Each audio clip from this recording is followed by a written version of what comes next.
Hello everyone, thanks for tuning in to Kallipolis Radio. My name is Rylan, and today's story is The Cask of Amontillado by Edgar Allan Poe.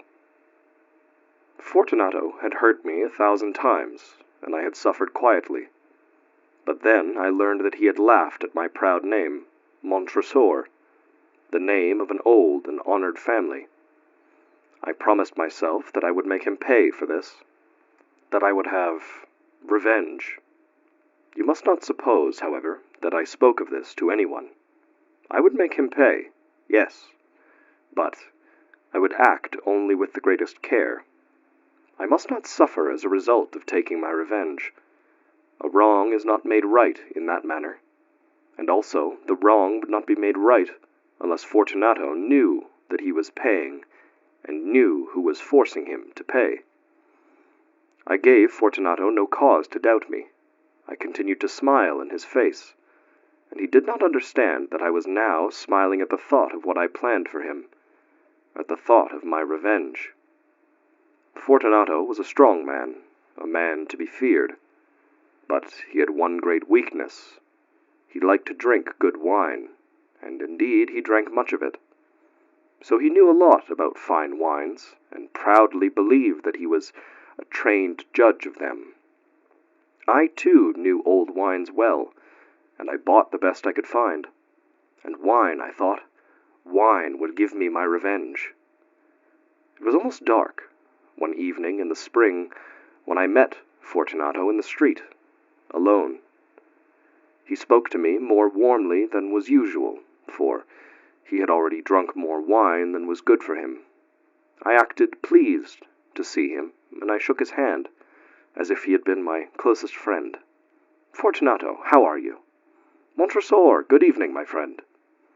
"My dear Fortunato, I am indeed glad that I have met you. I was just thinking of you, for I have been tasting my new wine. I have bought a full cask of a fine wine which they tell me is Amontillado, but Amontillado? Quite impossible. I know, it does not seem possible. As I could not find you, I was just going to talk to Lutrisi. If anyone understands wines, it is Lutrisi. He will tell me. Lutrisi? He does not know one wine from another. But they say he knows as much about wines as you know. Ho! Come here, let us go." "Go where?" "To your vaults, to taste the wine." "No, my friend, no. I can see that you're not well, and the vaults, they're cold and wet." "I do not care. Let us go. I'm well enough. The cold is nothing.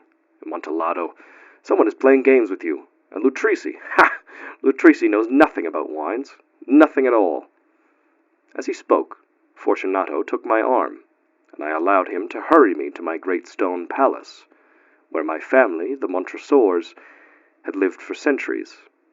There was no one at home.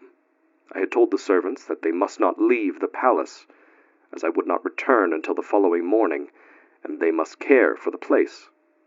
This, I knew, was enough to make it certain that they would all leave as soon as my back was turned. I took down from their places on the wall 2 brightly burning lights. I gave one of these to Fortunato and led him to a wide doorway. There we could see the stone steps going down into the darkness. Asking him to be careful as he followed, I went down before him, down under the ground, deep under the old walls of my palace. We came finally to the bottom of the steps and stood there a moment together. The earth which formed the floor was cold and hard. We were entering the last resting place of the dead of the Montresor family. Here, too, we kept our finest wines, here in the dark, cool, still air under the ground. Fortunato's step was not so sure, because of the wine he had been drinking. He looked uncertainly around him, trying to see through the thick darkness which pushed in around us. Here our brightly burning lights seemed weak indeed, but our eyes soon became used to the darkness. We could see the bones of the dead lying in large piles along the walls, and the stones of the walls were wet and cold.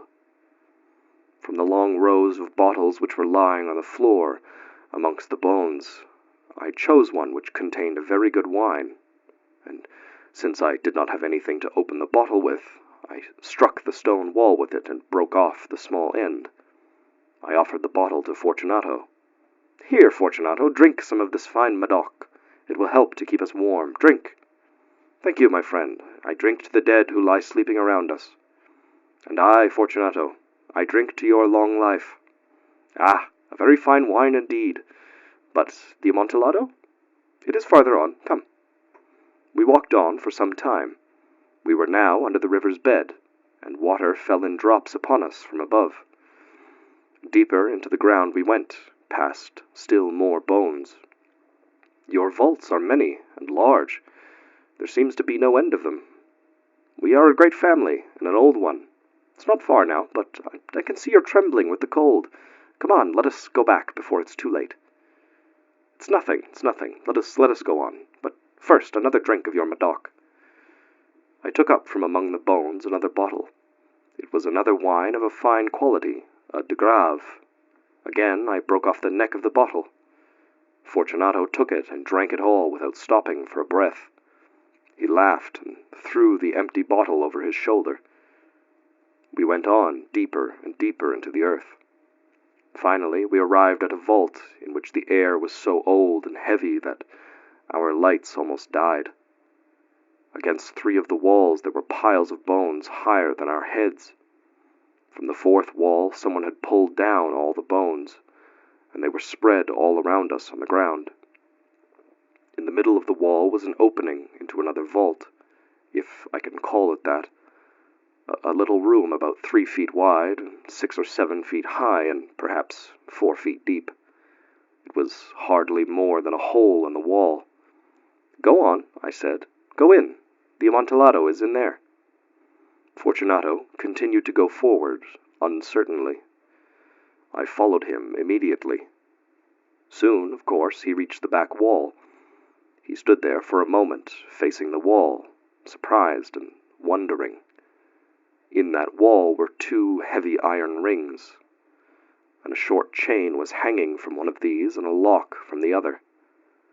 Before Fortunato could guess what was happening, I closed the lock and chained him tightly to the wall. I stepped back.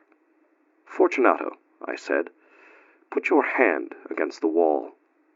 You must feel how the water runs over it. Once more, I ask you, please, will you not go back? No?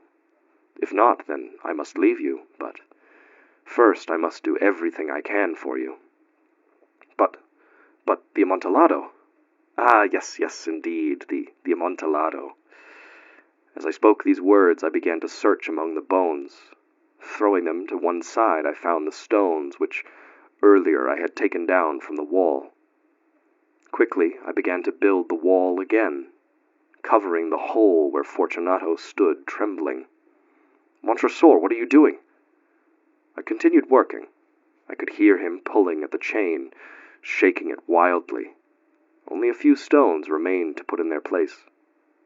"Montresor, this is a very good joke indeed. Many times we will laugh about it, as we drink our wine together." "Of course, as we drink the Amontillado. But is it not late? Should we not be going back? They'll be expecting us. Let us go." "Yes, let us go." As I said this, I lifted the last stone from the ground. "Montresor, for the love of God!" Yes, for the love of God." I heard no answer. "Fortunato!" I cried. "Fortunato!" I heard only a soft, low sound, a half-cry of fear. My heart grew sick. It must have been the cold. I hurried to force the last stone into its position, and I put the old bones again in a pile against the wall. For half a century now, no human hand has touched them. May he rest in peace.